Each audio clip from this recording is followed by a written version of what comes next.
Hi, welcome back.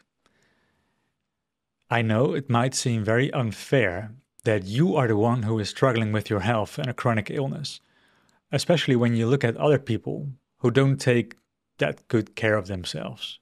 They might be involved in all kinds of stressful things like a stressful job or negative self care or a terrible diet. And you, the one that has a perfect diet, who knows a lot about emotions, who knows a lot about self-care, is struggling with your health. That seems unfair. And therefore, in this video, I'd like to answer the question of why this is.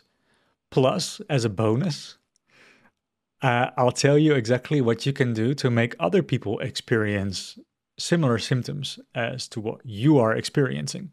But please be careful with that.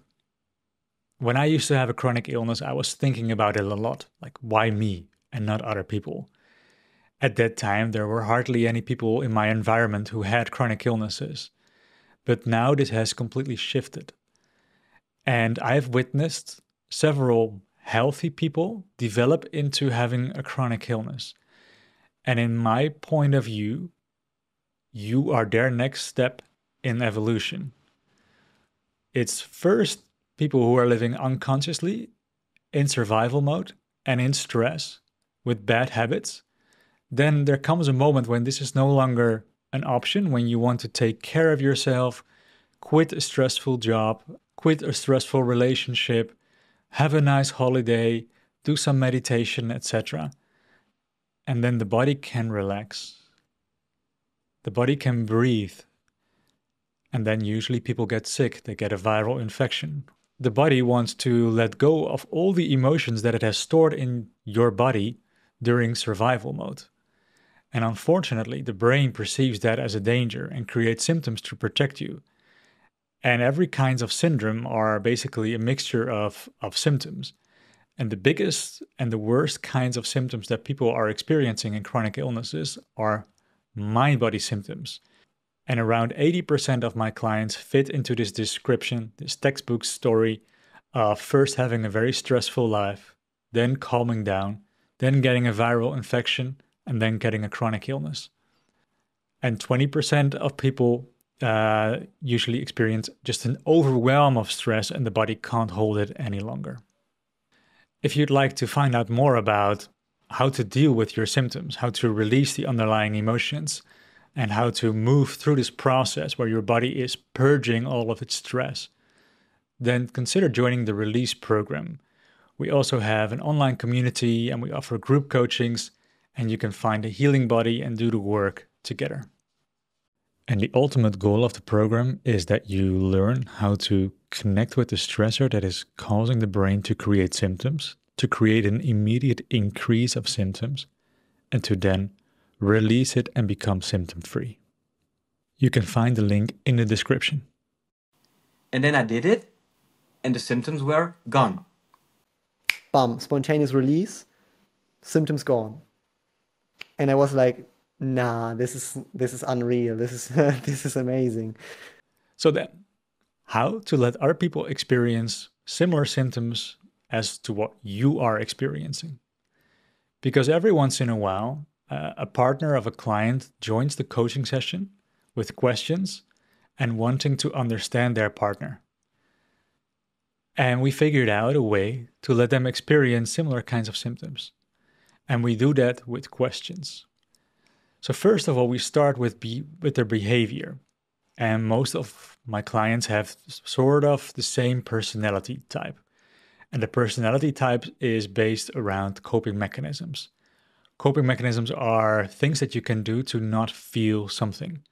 Think about perfectionism, achieving, performing, pleasing, etc.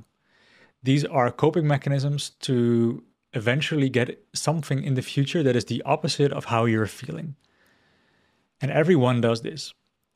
And there are also people who don't have these types of coping mechanisms, but rather coping mechanisms to instantly feel better, such as drugs, alcohol, gambling, you name it. And what we do is we take them to those moments when they're doing the behavior and we're asking about what it is that they are avoiding. So we have to ask the question, why? What is it giving to you? And then a few more whys, because people lie to themselves. What is so bad about it? How come? What happens if something happens like that, what you're trying to avoid? And after around 3 to 10 questions, people can no longer avoid the underlying pain that is beneath their behavior and thoughts. And as a result, they become aware of the unconscious emotion that is inside of their body. And as a result, the brain will, just like with you, create mind-body symptoms. And these can be all kinds of symptoms such as migraines, fatigue, pain, vertigo, you name it. And then they'll know exactly what is happening with you. Unfortunately, this also means that this process of becoming conscious about their stressors is also the start of their chronic illness. Because usually when this happens, the partner becomes aware of their emotions and also looks into their body. And it doesn't last long before they are also developing a chronic illness. And you have to ask yourself whether that's what you want right now. Maybe you want to heal first and then they can do it afterwards. But you can definitely let them experience the kinds of symptoms that you are having. I think that it is important to make them like feel heard, seen, and safe while you're asking these questions, that there is no wrong answer. If it comes from a place of judgment, then this connection is not really there. It's not really safe enough for your partner to look inside of themselves, to go within and to find their painful truths. So yeah, be careful with that, but this is sort of how it works. And yeah, thank you for watching. If you like more content about this, then like and subscribe, and I'll see you in the next video.